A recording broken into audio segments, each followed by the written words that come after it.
We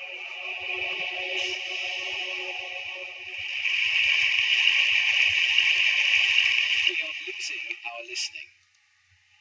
We spend roughly 60% of our communication time listening, but we're not very good at it. We retain just 25% of what we hear. Now, not you, not this talk, but that is generally true. Let's define listening as making meaning from sound.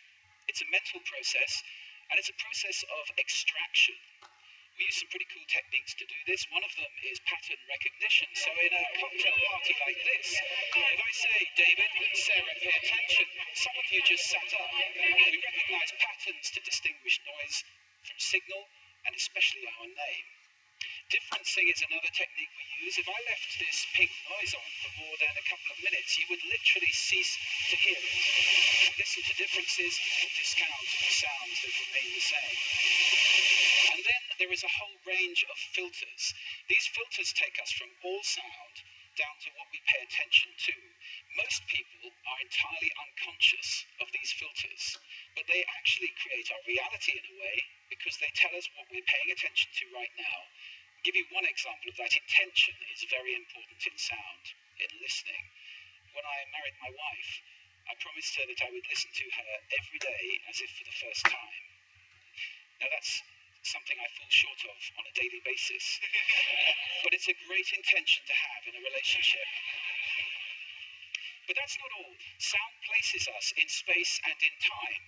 If you close your eyes right now in this room, you're aware of the size of the room from the reverberation and the bouncing of the sound off the surfaces, and you're aware of how many people are around you because of the micro noises you're receiving. And sound places us in time as well, because sound always has time embedded in it. In fact, I would suggest that our listening is the main way that we experience the flow of time from past to future. So, sonority is time and meaning, a great quote. I said at the beginning, we're losing our listening. Why did I say that? Well, there are a lot of reasons for this. First of all, we invented ways of recording. First writing, then audio recording, and now video recording as well. The premium on accurate and careful listening has simply disappeared. Secondly, the world is now so noisy with this cacophony going on visually and auditorily. It's just hard to listen. It's tiring to listen. Many people take refuge in headphones, but they turn big public spaces like this, shared soundscapes, into millions of tiny little personal sound bubbles. In this scenario, nobody's listening to anybody. We're becoming impatient. We don't want oratory anymore, we want sound bites. And the art of conversation is being replaced, dangerously I think, by personal broadcasting. I don't know how much listening there is in this conversation, which is sadly very common, especially in the UK. We're becoming desensitized. Our media have to scream at us with these kind of headlines in order to get our attention. And that means it's harder for us to pay attention to the quiet, the subtle, the understated. This is a serious problem that we're losing our listening. This is not trivial, because listening is our access to understanding. Conscious listening always creates understanding, and only without conscious listening can these things happen. A world where we don't listen to each other at all is a very scary place indeed.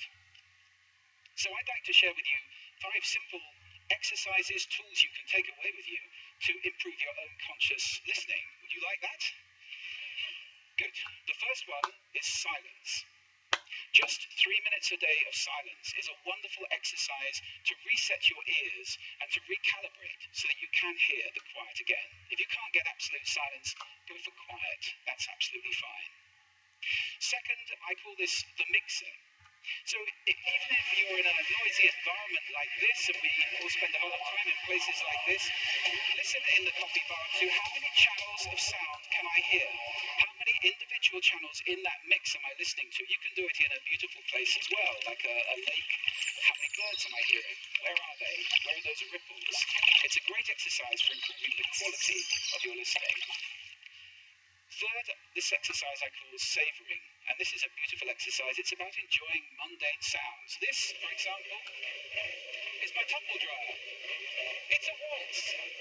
1, 2, 3, 1, 2, 3, 1, 2, 3. I love it.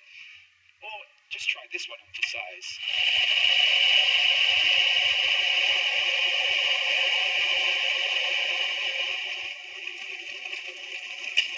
Wow! So mundane sounds can be really interesting if you pay attention. I call that the hidden choir. It's around us all the time. The next exercise is probably the most important of all of these. If you just take one thing away, this is listening positions. The idea that you can move your listening position to what's appropriate to what you're listening to.